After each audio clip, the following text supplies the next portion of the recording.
Good morning all of you. Now we will see the blocks of the PLL in detail. So when you consider various blocks or circuits which are going to discuss here now, these are phase detector or comparator, voltage controlled oscillator block and low pass filter. Now here we will discuss these blocks in detail. If you consider phase detector or comparator, these are used in a PLL system. It can be of two types, analog phase detector or digital phase detector. So if you consider analog phase detector, we can see a switch type analog phase detector. Here switch is an electronic switch which is being opened and closed by the voltage control oscillator output signal, which is normally a square wave. The switch is closed only when the voltage control oscillator output is positive, and the switch is open circuited for negative voltage control output. As the electronic switch is being operated by the signal from voltage control oscillator output, the input signal is chopped at a repetition rate which is decided by the voltage control output frequency. For Vs having phase equal to 0 degree, only positive half cycles will appear at the switch output. The negative half cycles will not be present on the output side because during the negative half cycles the switch is open. The average value of this output will be positive. Thus, for phase equal to 0 degree, the error voltage produced at the switch output is positive, as we can see in a phase detector block itself. When phase angle between the input and voltage control oscillator output is 90 degree, a negative quarter and a positive quarter wave will appear at the switch output. As the area under the positive and negative quarter waves, which are exactly identical, the average value of the switch output we can consider as 0. So we can note here that as the phase angle phi, it varies from 0 degree to 180 degree, the error voltage varies from positive maximum to negative maximum. The error voltage is 0 for phi equal to 90 degree, hence it represents the condition for a perfect lock. If you consider the digital phase detector, then we have to consider the XOR gate, because we can say XOR gate can act as a comparator. If you know the truth table of the XOR gate, if A and B both are 0 and both are 1, the output is 0. And if any one input is 1, output is 1. So in this case, the two inputs of the gate are connected to the input signal and the output signal respectively. With both the signals assumed to be square wave, the waveform which we are obtaining, if your input is high and low, output is 1. If input is 0 and 0, output is 0. If input is 1 and 1, output is 0. If input is 1 and 0, output is 1. So for phase equal to 0 degree, we can say the input terminals we can apply for the XOR gate inputs. It can overlap and the output will be always 0. Therefore, the average error output voltage will be 0, and we can say the average value of the error output voltage will be maximum for phi equal to 180 degree. So the relationship between the average error voltage and the phase angle is linear. So if you consider digital phase detectors, these are available in independent monolithic IC form also. So if you consider the phase comparator here, we can say type 1 phase comparator will operate properly only if both the inputs have 50% duty cycle. If one of the input is asymmetrical, the characteristic will get clipped.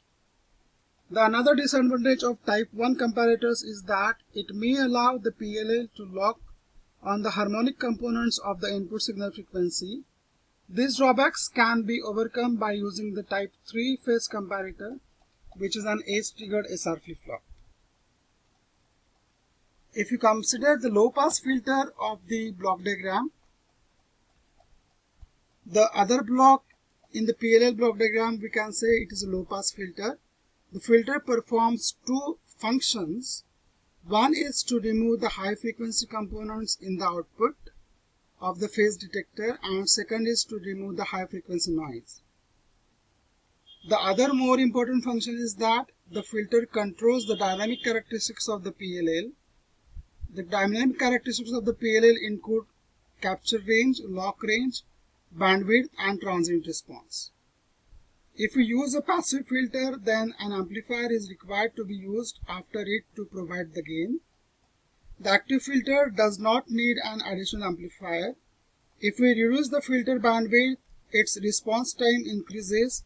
That is, the filter will be slow in its response, but reduced bandwidth will reduce the capture range of the PLL.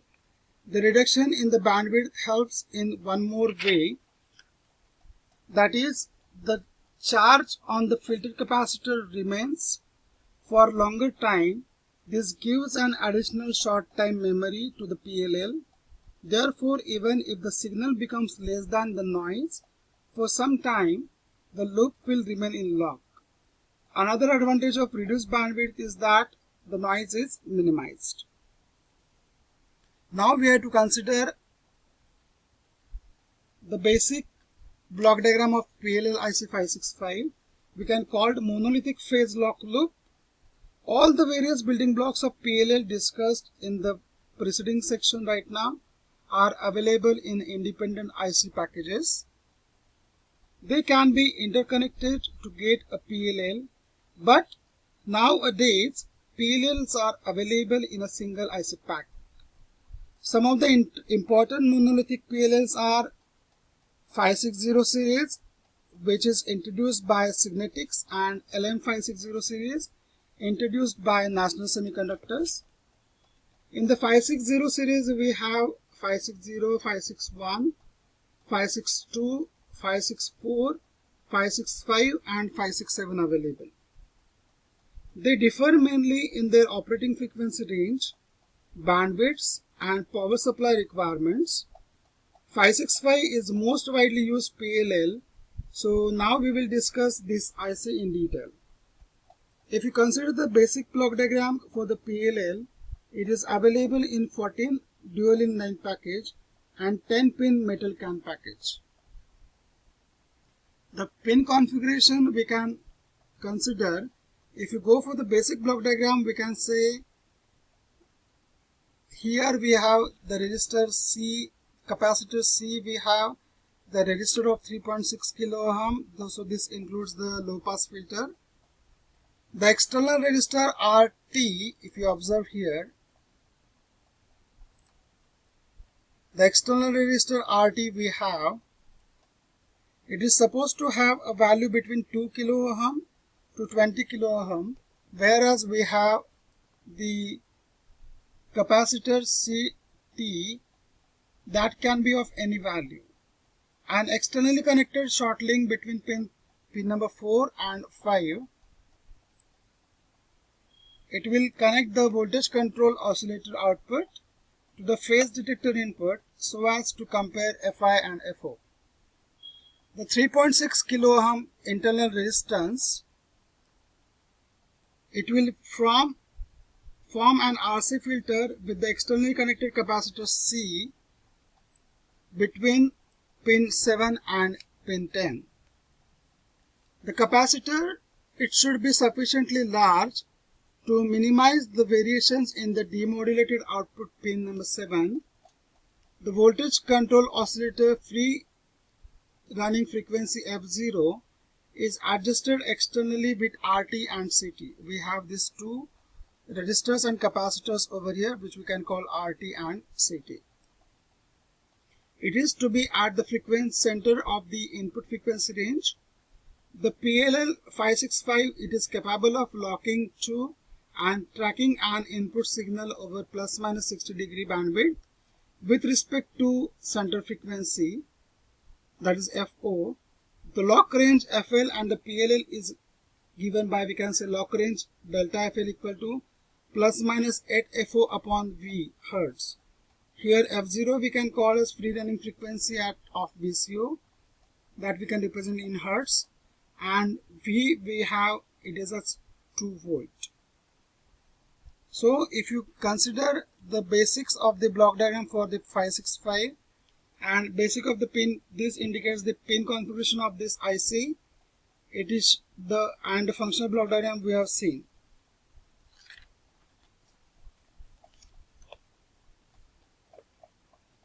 As already we have seen that we have the PLL operates in 3 different phases that we can call as free running stage, capture stage, locked or tracking stage. So what is free running stage, what is capture range, and what is lock range?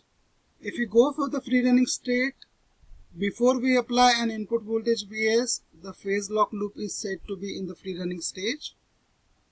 Once the input is applied, the VCO output frequency starts changing and the PLL enters into the capture mode. For the lock-in range, we can say once the PLL is phase locked, it starts tracking the changes in the input frequency Fs. The range of frequencies over which the PLL can maintain the phase lock with the incoming signal is defined as the lock-in range. It is sometimes called as tracking range. The tracking range is expressed as the percentage of the VCO output frequency FO. And for the capture range, we can say capture range of a PLL is defined as the range of frequencies over which the PLL can acquire lock with the input signal. The lock range, we can say it is the range of input frequencies about the center frequency over which the loop maintains the lock. Here we can say it is for maintaining a lock, the phase error between the VCO output and the incoming signal, it must be maintained between 0 and pi. The lock range is always symmetrical, located with respect to the center frequency of the voltage control oscillator. The capture range is defined as the range of the input frequencies for which the initially unlocked loop will get locked on an input signal. The capture range is always less than the lock range. The capture range denotes as transient condition and hence it cannot be derived as easily as the lock range. So the capture range also is symmetrically located about the center frequency of the voltage controlled oscillator.